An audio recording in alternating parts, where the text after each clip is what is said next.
The text came while I was elbow deep in crude oil, trying to fix a busted valve with a goddamn zip tie. I'm done. Moving to Palm Springs with Troy. He's 25. I'm taking everything. Good luck. That was it. No. I'm sorry. No warning. No heart emoji. Just Heather, dropping a tactical nuke on 20 years of marriage from the comfort of her yoga mat. I stared at the screen, thumb slick with oil, and read it again. Palm Springs. Troy. Everything. I didn't throw the phone. I didn't scream. I just laughed. Not a haha laugh. The kind that sounds like a dry cough when something inside you finally dies. See, the mistake she made wasn't leaving. I would have handed her the suitcase myself if she'd just asked. No, her mistake was assuming I was still the same idiot who once bought her a damn cupcake necklace because she said it was whimsical. That guy died somewhere around the third bounce check and the second mystery spot charge on our joint account. 6 months ago, I started digging. Quietly. I wasn't sure what I'd find, but something in my gut told me to stop being nice and start being ready. Heather was getting sloppy, logging out of texts mid-conversation, hiding receipts, switching passwords like she was in a Bond movie. And then there was the wine. God, the wine. Pinot Grigio and secrets, every damn night.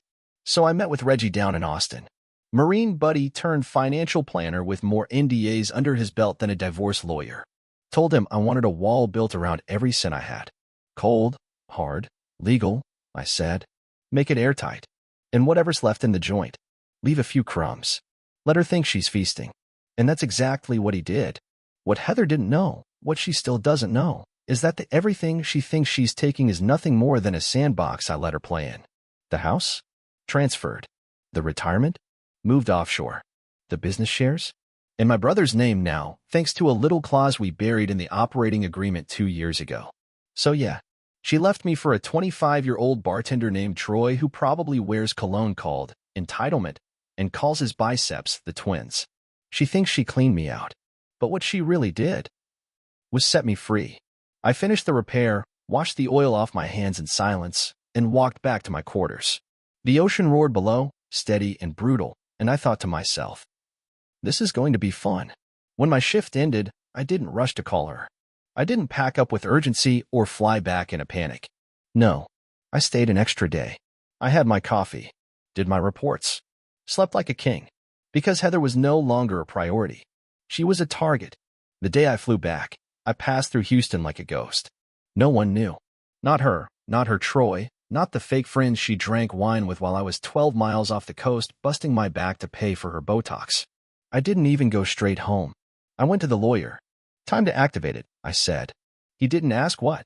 He just nodded, slid the folder across the desk, and started dialing numbers. The look on his face told me everything I needed. She was about to find out what good luck really meant. The house was quiet when I walked in. Too quiet, the kind that isn't peaceful, just hollow. No scent of candles or baked bullshit. No fake welcome home card like she used to leave with a wine stain on it. Just dust and silence. She was gone, and she wanted me to feel that like a knife. I dropped my duffel by the door. I didn't call her name. Didn't check the bedroom. I already knew. She hadn't just left. She'd cleaned. Strategically. The framed photos were gone, but only the ones with her in them. The safe in the office, open and empty. Jewelry drawer? Wiped clean. She took everything she thought would hurt. She left the bed. I smiled at that. She thought leaving the frame would haunt me. That I'd lay there, replaying memories, crying into her damn pillow. Wrong. She left me the perfect crime scene. I opened the drawers and snapped pictures, time-stamped. Pulled out the backup hard drive from my office and checked the logs. Last login, 3 days ago. She tried to wipe it. Amateur move. Reggie had set it to auto-backup everything to cloud storage, encrypted and off-grid. Receipts, transfers, emails. Every dumb decision she made while thinking she was being clever now lived in my archive. She'd been draining the joint account slowly, $800 for yoga, $1,200 for retreat, $450 to holistic renewal. But the real kicker? $18,000 to a private LLC in her name. Filed just 2 months ago. It didn't even have a functioning website. But the address? Palm Springs.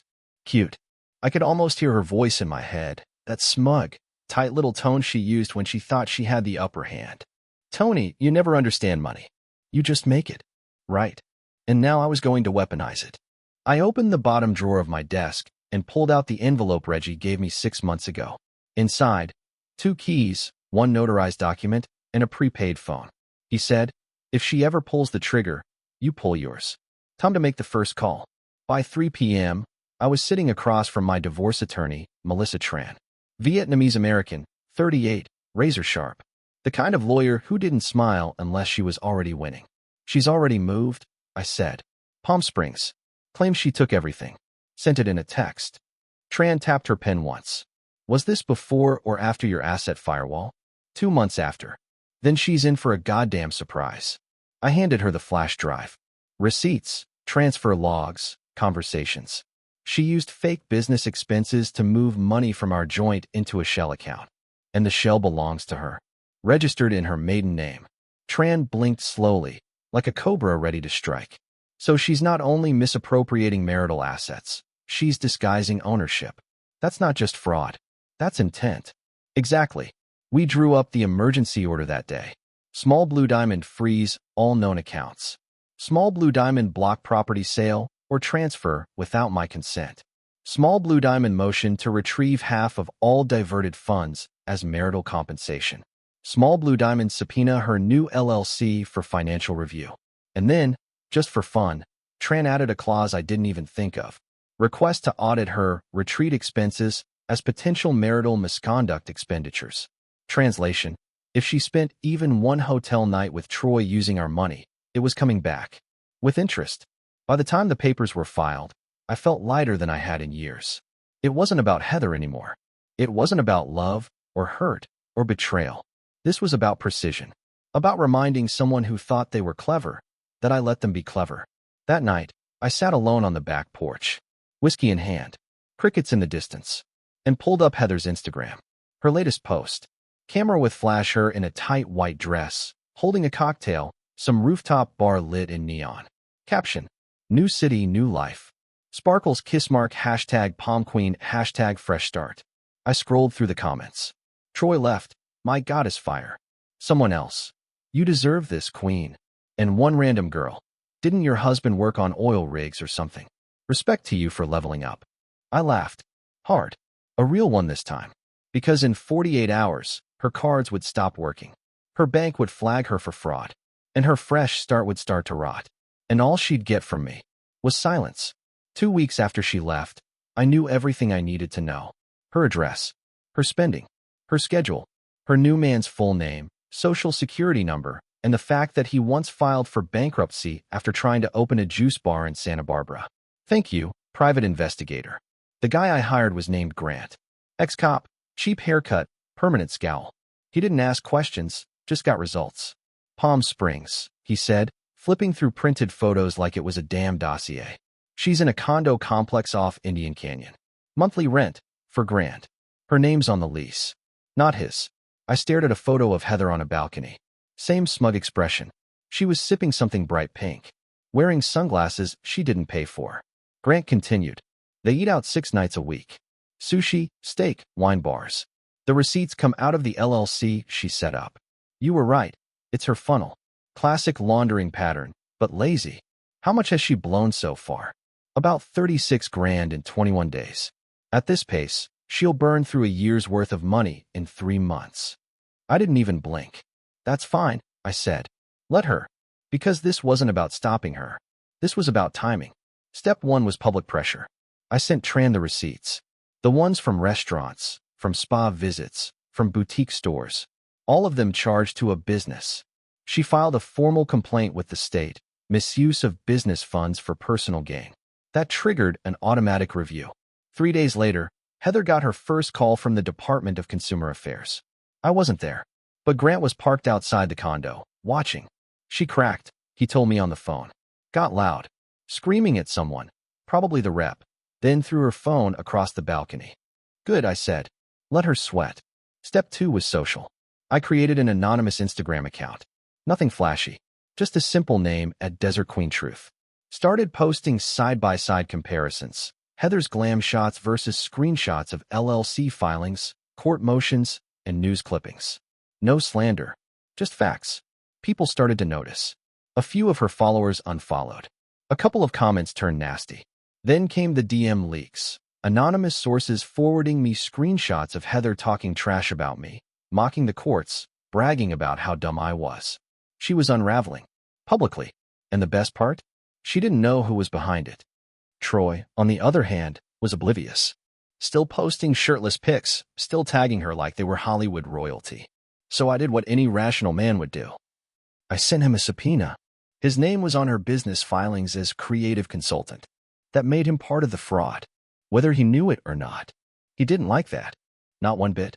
He showed up at her place, red-faced, waving the papers, and Grant caught it all on video. He's pissed, Grant said. Called her a liar. Said he's not going to jail over her mess. She tried to calm him down, but he peeled off in that little BMW like his ass was on fire. I laughed out loud. That's what happens, I said, when you build paradise on stolen money. The next morning, I got a call. Heather. Blocked number. I answered.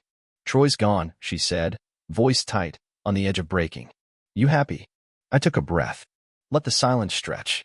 You called me to cry? I asked. Wrong audience. You don't have to keep doing this, Tony. You proved your point. No, I said. I haven't even started. Then I hung up. Later that day, Grant texted me a single photo. Heather. Alone. Sitting outside her condo. Hair a mess. No makeup. Staring at her phone like it might explain where it all went wrong. But she knew. She just didn't think I'd be capable of this. She thought I was the nice guy. The doormat. The provider. But what she forgot was that I've spent my life fixing pressure systems. And when they burst, I don't patch them. I replace the whole damn line. I was having my morning coffee when Trin called. They're launching an audit, she said. No hello. No small talk. Franchise Tax Board just greenlit a full investigation into her LLC. I didn't say anything for a second. Just looked out the window at my backyard. The old oak tree. The rusted grill I hadn't touched since Christmas. Good, I finally said. It's about time someone else joined the party. The moment the audit started, Heather's life turned into a slow-motion car crash. Her LLC account was frozen within 48 hours. All payments suspended. No payroll. No reimbursements. Credit lines revoked. Every dime she thought she controlled, locked. She tried to file an emergency appeal. Denied. She claimed the audit was based on malicious intent from a disgruntled ex. Didn't matter. The numbers didn't lie, $22,000 listed as creative consulting, and yet there were no invoices, no tax IDs, no proof that Troy even knew what a spreadsheet was. And then came the big one. Grant, my private investigator, found a former business partner of hers from before me. Guy named Dennis. She'd burned him years ago on a startup deal in Phoenix. Promised equity, took his money, and ghosted when it failed. He never sued. Didn't want the drama. But when Grant reached out with a number and a proposition, Dennis bit. He gave us everything. Emails. Texts. A notarized letter she'd forced him to sign waiving liability, signed while he was hospitalized after a car accident. When Tran read the letter, she let out a low whistle. Jesus, she said. This woman was born to be sued. The case was now more than a divorce.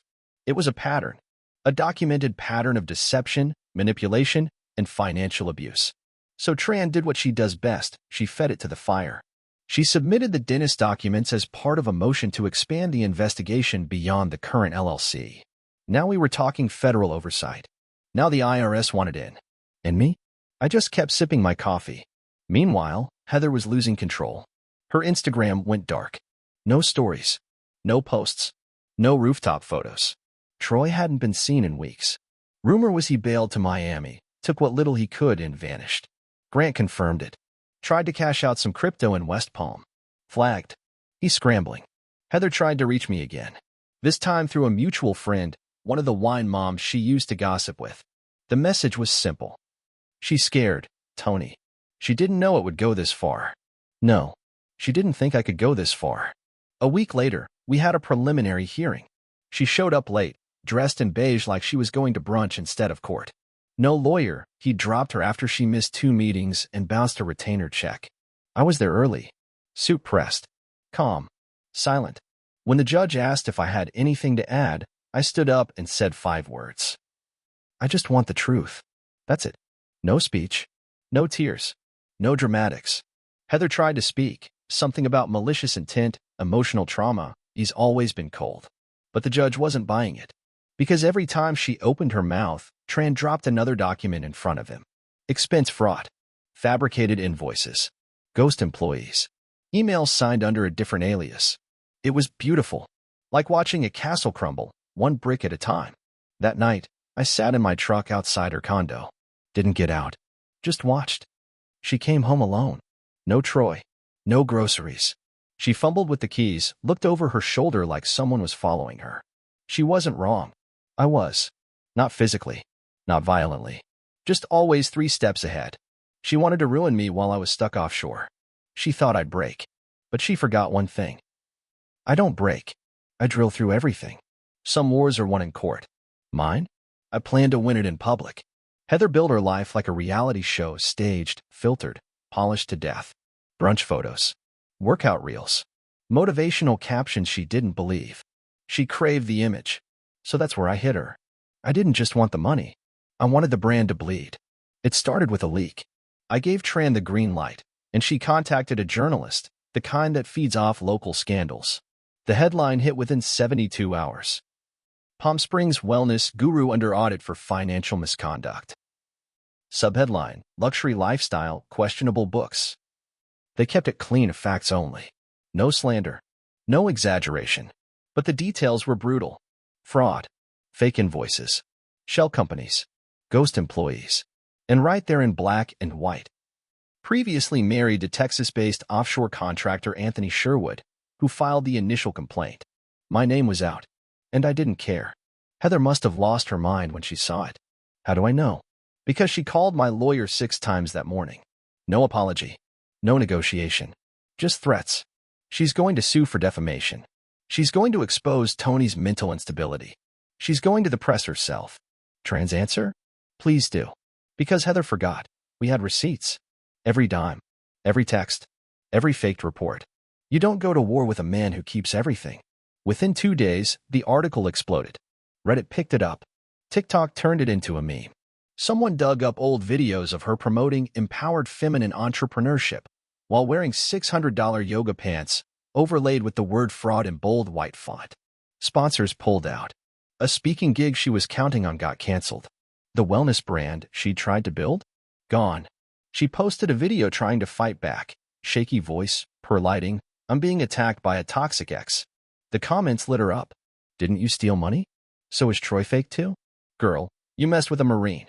And speaking of Troy, he came back, but not for her. He showed up at my lawyer's office. I got played, he said. She promised me equity. Said I'd be a partner. I just wanted out of my apartment. I didn't know she was laundering.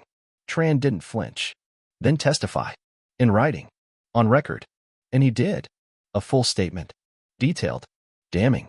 He even gave us screenshots, Heather coaching him on what to say if anyone asked about the consulting work. He ended the statement with a line I'll never forget.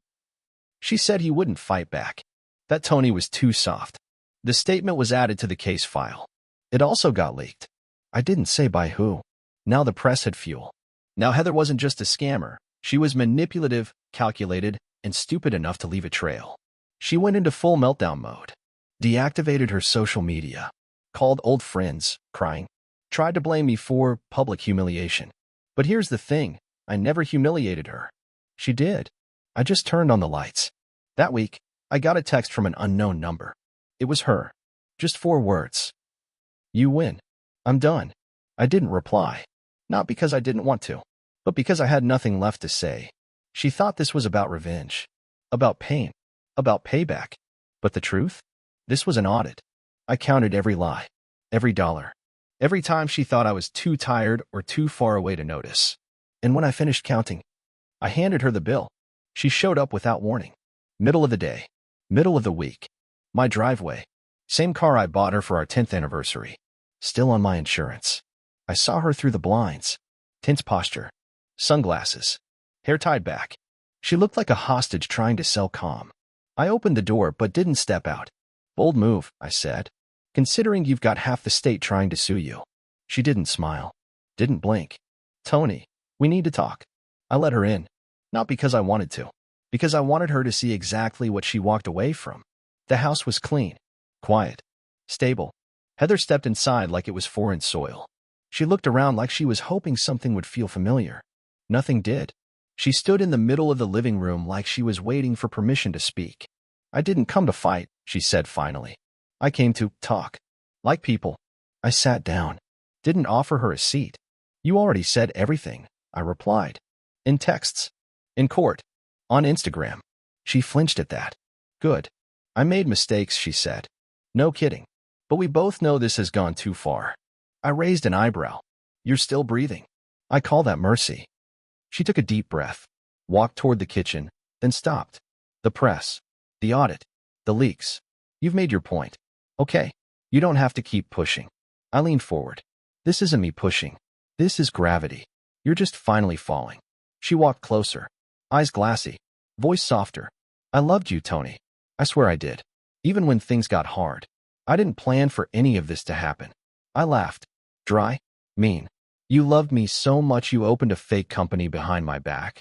Loved me so much you moved in with a kid who thinks tequila is a personality trait. Silence. Then, just above a whisper. I was unhappy. So you nuked the marriage instead of fixing it. You were gone all the time. I was working. For us. For this house. For a future you sold for a goddamn rooftop cocktail. She sat down. Finally. No makeup this time. No ring. Just a cracked version of the woman I used to know. I don't have anyone else, she said. Not really. I nodded slowly. I know. Another bead of silence. Are you happy? She asked. I thought about it. About the quiet. The clarity. The control. I'm stable. She bit her lip. I'm not asking you to forget everything. Just, can we find a way to end this with dignity? Quietly.